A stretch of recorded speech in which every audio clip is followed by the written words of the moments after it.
بسم اللہ الرحمن الرحیم۔ حضرت انس رضی اللہ تعالیٰ کی حدیث میں یہ قصہ وارد ہے کہ حضرت انس رضی اللہ تعالیٰ فرمایا کہ ایک شخص نبی کریم صلی اللہ علیہ وسلم کے زمانے میں مبارک میں شام کے شہروں سے مدینہ منورہ کی طرف تجارت کرتا تھا، اور وہ شخص قافلوں کے ساتھ نہ چلتا۔ ذات باری تعالیٰ پر توکل کرتے ہوئے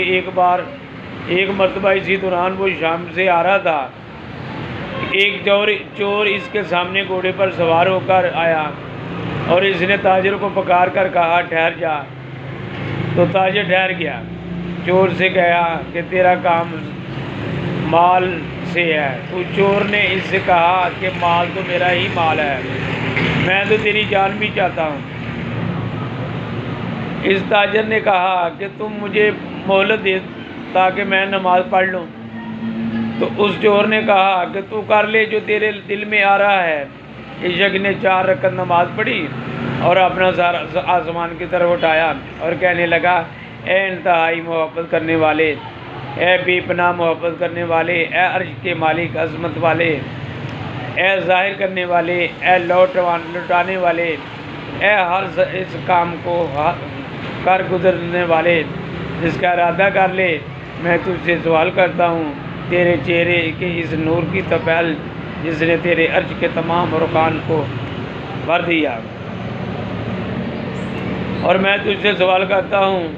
تیری اس قدرت کے طفیل جس کے ذریعے سے تو اپنی تمام مخلوقات پر قدرت رکھتا ہے، اور میں تجھ سے تیری اس رحمت کے طفیل سوال کرتا ہوں جس نے ہر چیز کو گھیر رکھا ہے، تیرے علاوہ کوئی معبود پر حق نہیں، اے فریاد رسی کرنے والے تو میری مدد فرما۔ یہ کلمات اس تاجر نے 3 مرتبہ پڑھے تو اسی وقت ایک کھڑا سوار نمودار ہوا جس کے ہاتھ میں نیزہ تھا۔ جب اس چور نے شاہ سوار کو دیکھا تو تاجر کو چھوڑ کر شاہ سوار کی طرف چل دیا۔ جب وہ شاہ سوار کے قریب ہوا تو شاہ سوار نے اس کو نیزہ مارا اور اسے گھوڑے سے گرا دیا، پھر اسے قتل کر دیا، اور تاجر سے کہا تو جان لے کہ میں تیسرے آسمان کا ایک فرشتہ ہوں۔ جب تو نے پہلے مرتبہ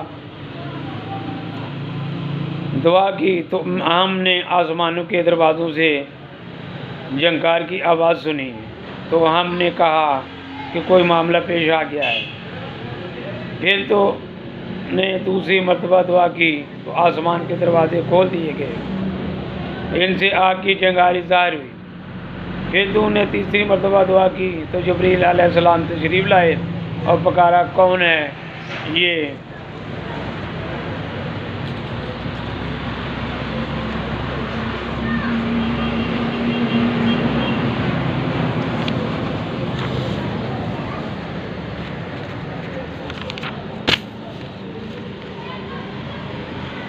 پکارا یہ کون ہے یہ مصیبت زدہ دکھی شخص؟ تو میں نے اللہ تعالیٰ سے دعا کی مجھے اس قتل کی ذمہ داری سونپ دی جائے، اور تو جان لے اے اللہ کے بندے جو شخص بھی تیری دعا کے کلمات سے دعا مانگے ہر قسم کی مصیبت میں تو اللہ تعالیٰ کی اس فریاد رسی فرمائے گا اور اس کی مصیبت کو دور کر دے گا۔ پھر وہ تاجر نبی کریم صلی اللہ علیہ وسلم کے پاس آیا اور آپ صلی اللہ علیہ وسلم کو سارا قصہ سنایا، تو آپ صلی اللہ علیہ وسلم نے فرمایا کہ اللہ تعالیٰ نے تجھے اپنے بہترین نام سے لے لیا۔ جب بھی ان کلمات سے کوئی سوال کیا جائے تو اللہ تعالیٰ دعا قبول فرمائیں گے، اور جب بھی ان کلمات سے دعا مانگی جائے تو اللہ تعالیٰ عطا فرمائیں گے۔ اللہ تعالیٰ ہمیں اس پر عمل کرنے کی توفیق عطا فرمائے۔ یہ تھا ایمان، اللہ تعالیٰ ہمیں بھی اس ایمان کی عمل کرنے کی توفیق عطا فرمائے۔